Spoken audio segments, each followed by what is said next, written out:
one. Welcome to part one of starting the new school year in ELMS. In this session, I'm going to show how to set up ELMS so that the site and class information is correct for the new school year. This session is for ECEAP directors, ELMS administrators, and subcontractor or site managers who will be the people setting up the sites and classes for the new school year. If you enroll children but you don't set up the sites and classes, please close this presentation and go to part two, which is about enrolling children. This is a recorded webinar. It's lasting about 20 minutes. Today I'm going to be showing you how to select the year in ELMS and how to update contractor and subcontractor records and site and class records.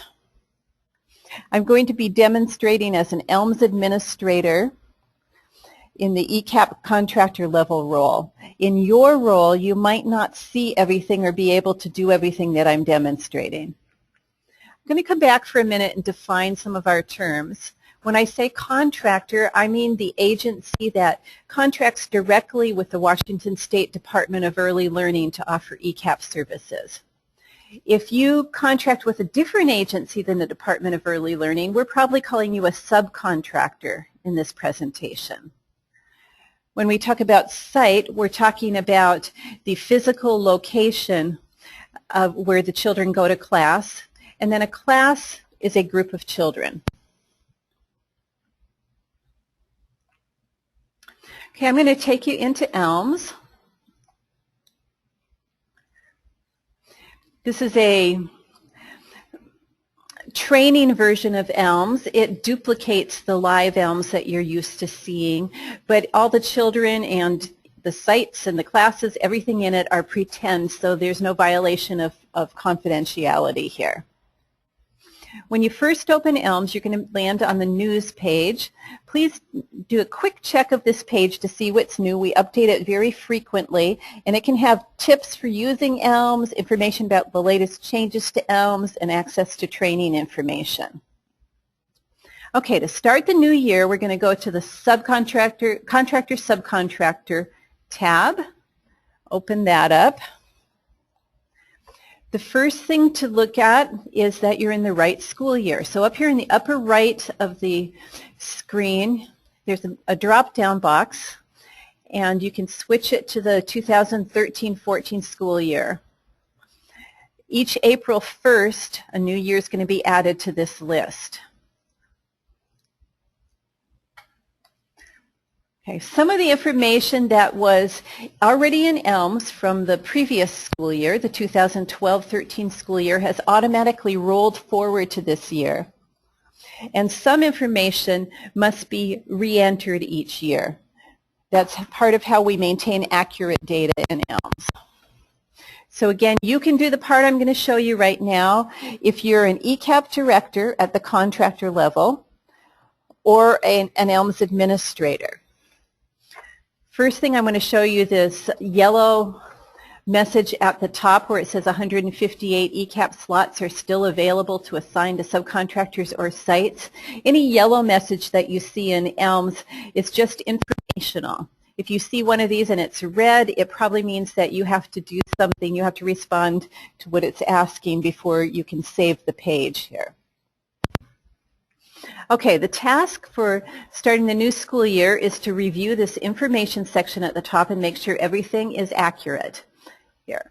So it's your legal name, maybe your alternate name. That section is blank. And maybe you have a different name that you're known by, early learning program. And your acronym is ELP. So that part's going to be blank when you come into it for the first time this year for everyone, but once you've entered it this year, it'll roll over year to year. Maybe we got the zip code wrong last year and we can correct that now. Maybe you have a mailing address that could be entered. This is optional.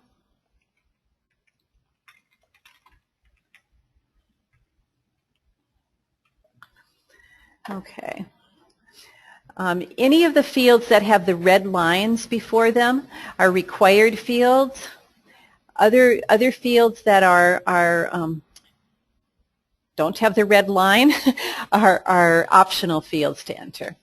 So you're just making sure this top of the screen is correct.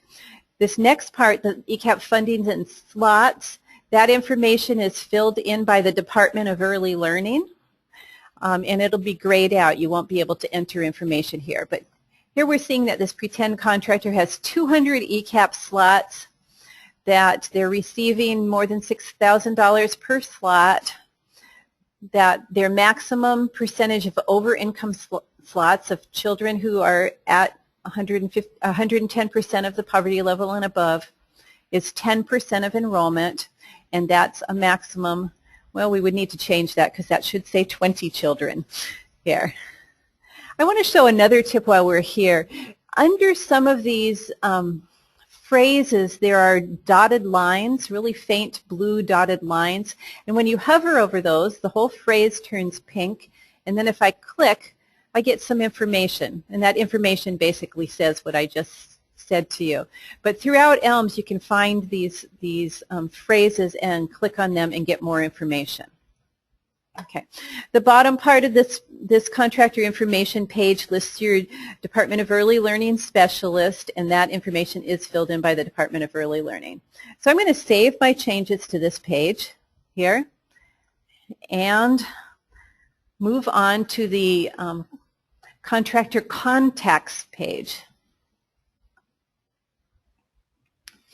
Please note that ELMS stayed on the same school year when I changed between pages. It's important to always check that you're on the school year you want to be on before you enter any information.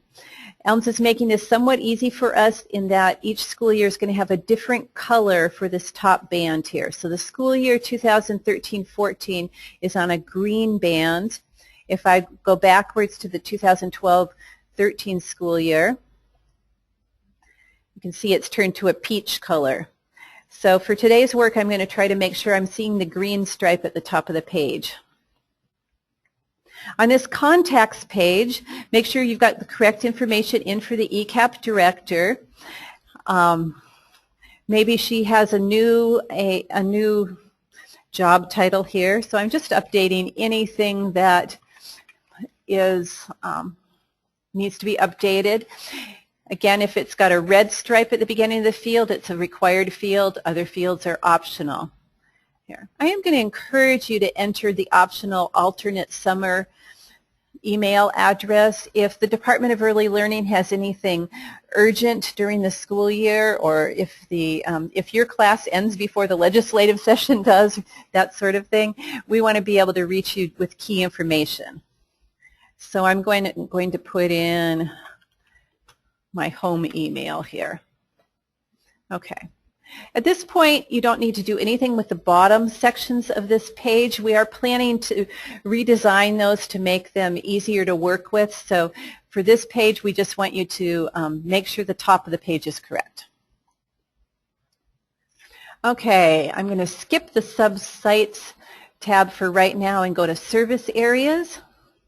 Make sure this is updated as well. First part of it is who are my neighbor Head Starts and ECEAPs, and it says Aberdeen School District, and I've got one more. Let's see, I'm going to be geographically really inaccurate and say that Community Colleges of Spokane is also my neighbor here, and that did not update, which is a funny glitch that we are having worked on at this moment. Okay, on the bottom of the page, you're actually describing what are the boundaries within which you serve. You can see that I am accidentally doing something that I'm going to show you as a tip. Any of these light blue to gray bars, if you click on them, you can collapse that section. It can be easier to see what's lower down on a page if you do that. And if you click on them again, they open up again. Okay, so under the description of the service area boundaries, there's 3 questions. It's important to take them in order. First one, are you the only ECEAP Head Start, Tribal Head Start, or Migrant Seasonal Head Start program operating in one or more counties? So I'm going to say yes, that I'm the only one in Thurston County. Okay, am I the only ECEAP, Head Start, etc., operating in one or more school districts that are not included in a county selected in question 1? So outside of Thurston County, do I have any school districts? And I'm going to say yes, that outside of Thurston County, I go partly into Mason County. So I'm going to say I've got the Shelton School District. And how about the Belfair School District? Well, that's not a school district, so I won't say that right now. You can certainly select more than one county or more than one school district.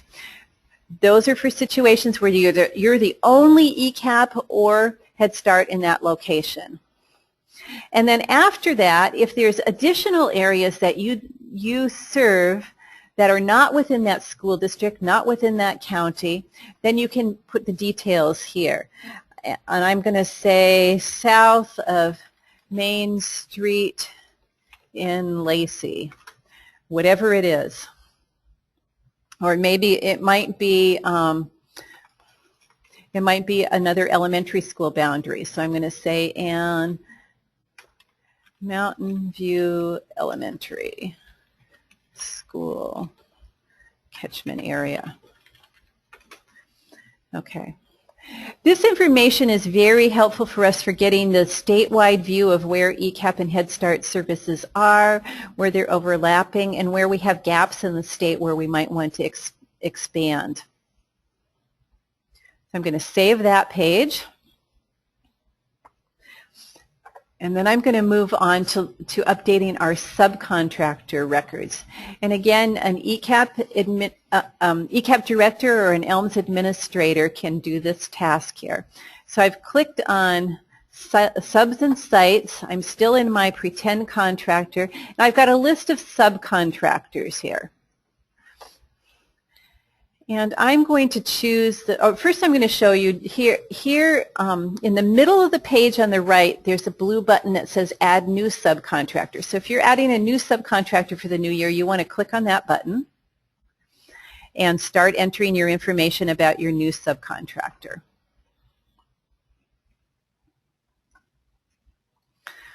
Okay, but for right now, I'm going to look at Birch Children's Center, one of my existing subcontractors from 2012-13, and I'm going to click on the Edit button on that row. And it's rolled over some information from last year here, and I'm just going to check that it's correct. And I'm going to throw in our alternate name that the parents in the neighborhood know us by this name here. And when you first, so make sure everything's correct at the top. The funding and slots section, when you first come to it, this is going to be blank here. And you'll need to go ahead and put in a number of slots you're assigning to that subcontractor for the next year. And then it's optional to fill out the rest of this section. So maybe you give $5,500 per slot to the subcontractor, and maybe they're getting a 10% of over income slots, and that rounds up to 4 children that could be in over income status. Okay. If I was,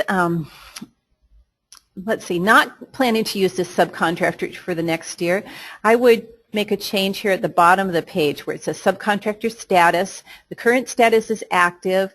I could click on the change status button. And this one's not going to let me change it right now because I've got children sitting on the waiting list for those sites and I've got classes tied to it. But if I had already taken all of those out, I could change the status to inactive at this point here. I'm going to save my changes to this page. I'm going to go forward to the subcontractor contacts page. Again, I'd be checking if information that rolled forward was accurate. It looks like we didn't get this one entered yet. And so I'm going to say This manager's name is George Manager, and where this person can be contacted. And I'm just going to be very quick here, filling things in.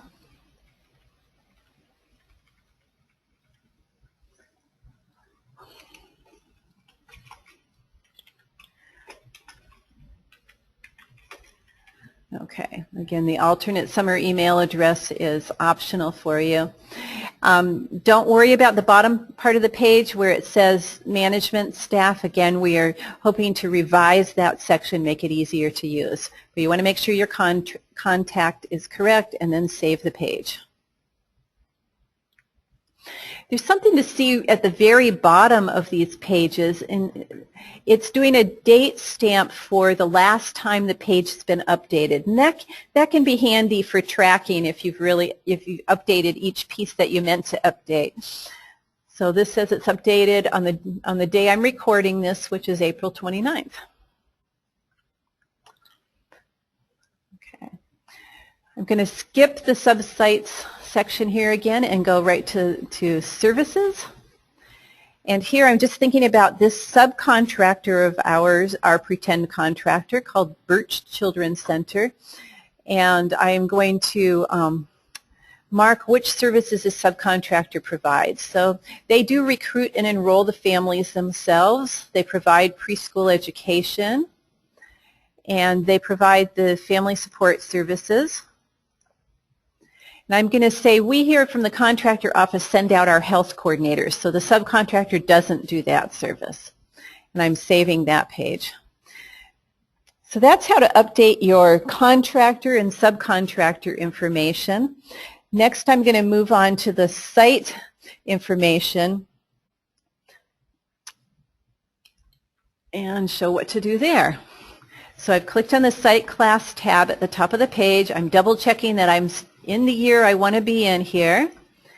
And I'm going to look at the Birch site, which is at that subcontractor, the Birch Children's Center. Let me take a step back and say not all of you have subcontractors. So if you don't have subcontractors, you're going to go straight from contractor to site updates. Okay, I'm clicking on the name of Birch site here. It's opening up. You can see there's 7 tabs within the site information, and I'm going to click the first one here.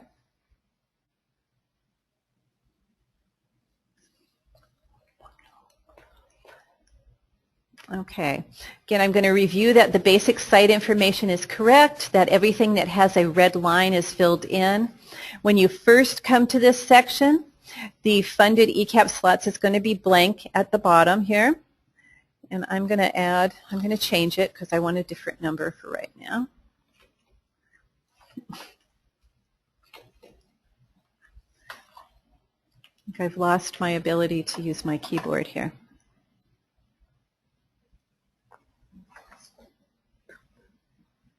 Okay. Sorry, that was a number lock user error there that you got to witness.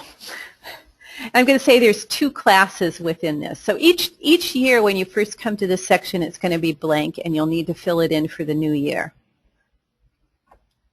Okay, I'm going to check the site contact page. And again, just make sure that everything at the top is correct.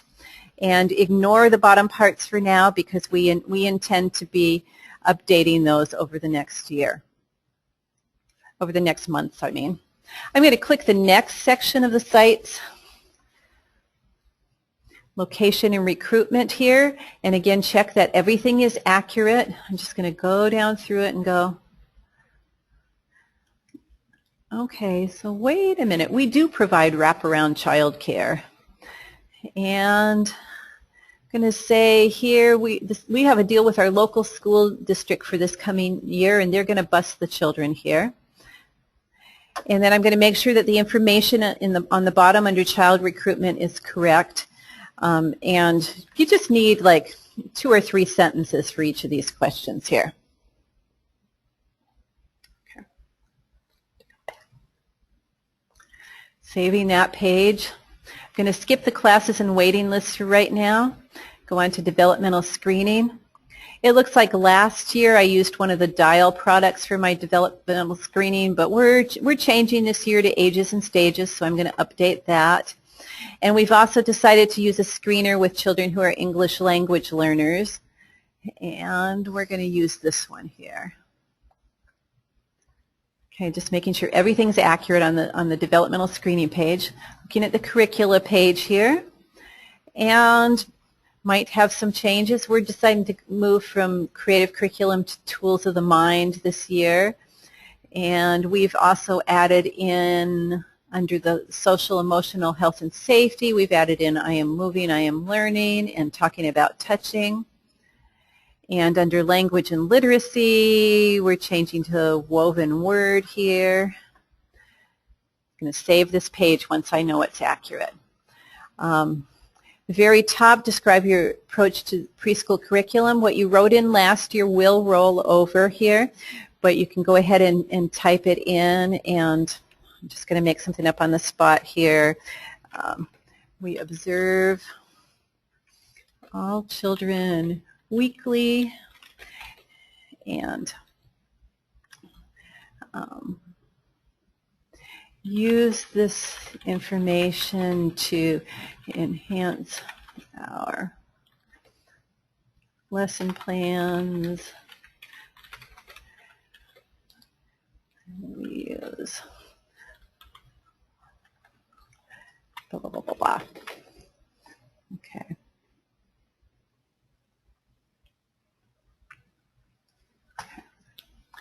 So some of this information used to be on your annual funding renewal application. It's now here in ELMS. You'll be able to update it as it changes during the school year. Okay. And again, this section, just a paragraph here describing how you go about approaching your preschool curriculum. The 7th tab under the site is the funding sources tab here. This one does not roll over from year to year because you have a new budget each year. I know that this screen of ELMS has had a lot of questions. We are going to be updating it and trying to simplify it, but it is one of the ones that you'll need to redo on a yearly basis because of your new budget.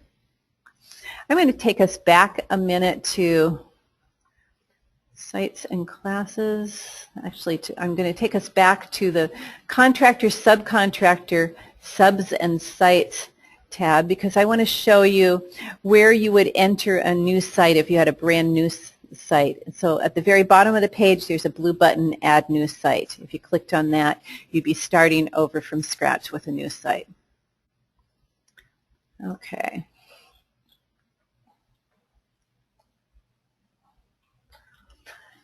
Okay, I'm going to get back into my Birch site, and this time I'm going to go to the Classes and Waiting List tab, and I can see that I've got 2 classes so far here, a dance class and a sing class. If I wanted to add a new class, that's the blue button right in the middle of the page on the right to add a new class. At this point I'm going to go into the sing class though.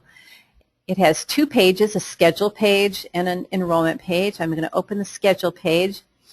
And when you start each year, the class name will have rolled over. The languages that the class is provided in will have rolled over. And let's say we're making this a truly bilingual class this next year. So I'm going to mark English and Spanish for this one. Everything under the schedule section of this page has been wiped out and you need to re-enter it for the new year. We find that the schedule is something that changes very, very frequently on a year-to-year basis, and we want to make sure that ELMS has the correct information. So I'm going to enter a start date for the class for the year and an end date. And then I'm going to get out my calendar and I'm going to count how many days the class will actually meet for the year. Excluding holidays, excluding conference days, let's say it's 130 days. Then I'm going to click on this button that says Enter Class Schedule. It's saving the data that I already entered and opening up a schedule. I'm going to say this is a Monday, Wednesday, Friday class. Meets at 8 to 11 in the morning. I'm going to copy those down for the rest of the classes. If I had a schedule that alternated 2 weeks, then I'd be filling out this week B part of the schedule as well. That can happen, for example, if you're part of a school district that has a teacher planning day so that there's a late start every other Friday or something like that. So, but if you don't have a 2-week alternating schedule, just do the week A part of this. I'm going to save and close it. And what's happened here is ELMS has done some checking here. They're saying the number of weeks planned for the school year is 40. That's the weeks between the first class day and the last class day. If I hover over this check mark, it tells me that I'm A-OK because my weeks of 40 meet or exceed the minimum of 30 weeks per year. My daily schedule is summarized here. It says that I have an average of 3 hours per day, and I've got a total of 390 hours planned for the school year. And again, if I hover, that says that that's better than the minimum of 320 hours, the basic requirement there. So 2 check marks means I'm A-OK with that section. The last section on this page is to enter your plan for reserving slots for children. We realize that children come and go, and this may change later, but I'm going to write in here that I'm planning to have 6 children funded only with ECEAP dollars, 3 more who are on special education funding. They have individualized education programs, IEPs, but they're also signed up for ECEAP. And then let's say there's 3 more in the class who are funded by special education dollars, but they are not funded by ECEAP. And you may have other groups of children in your class. Head Start also, or child care children. Let's see, preschool children present only for ECEAP hours, or child care children who are present for ECEAP hours and longer, etc. Many of you only have ECEAP only children in the class and will only use these top 2, but also many of you have blended classrooms. I'm going to click Save. That puts in the total number of children per class here. And it says that right now I'm set up with an adult-child ratio of 1 adult to 12 children. That doesn't actually meet ECEAP performance standards, so we're going to have to fix that in a minute here. If this class was not going to stay active for the 2013-14 school year, I'd be changing the class status here at the bottom of the page by putting in a date and a reason, clicking Save. Okay. That means I would have skipped everything else I did this page and just come to the bottom and done that. I'm going to click Save here again just to be sure, and then I'm going to go on to the class enrollment page. So I've got 2 tabs here to toggle between, the Information tab and the Enrollment tab. Clicking on Enrollment, and right now I've got 1 teacher assigned to this class here. I need to get the assistant teacher assigned. So I'm clicking on that button. I put in a placeholder right this minute, and then I'm going to click on Assign Staff. Maybe my teacher's already on this list. Maybe she's Amy Assistant here. If my teacher was not on this list, I'd be going to the top of the page and clicking Add Staff Member, the blue button. But for right now, I'm just going to assign Amy to this class here, and I'm going to say that yes, she is present for all ECEAP hours. She's not a floater who just comes in to cover breaks or that sort of thing. And I'm going to save the page. And right now you can see there's no ECEAP children who are enrolled at this point in this class.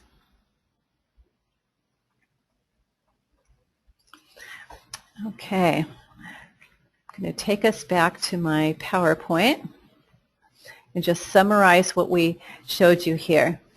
The ECEAP contractual requirement is that by September 15th, you make sure that these sections of ELMS are up to date for the new school year, the contractor, subcontractor, site, and class sections. In reality, you're probably going to want to do them much earlier so that the classes are set up correctly with the correct number of slots and you can start enrolling children. But that's our outside date, is September 15th here. What we want you to do on those sections is, if you have subcontractors, you must enter the number of ECEAP slots for children for the subcontractors, and then we ask that you just review and update all the other subcontractor sections. For sites, you must enter the number of ECEAP slots and the funding source document or page, because those have both been wiped clean, and then please review and update everything else. And then for classes, you must enter the class schedule and the plan for reserving slots. So you can see the musts are a relatively short list, and then we ask you to just read through the rest of the pages, take this once a year opportunity, and make sure that's what's in ELMS is correct. Okay, this concludes our presentation today.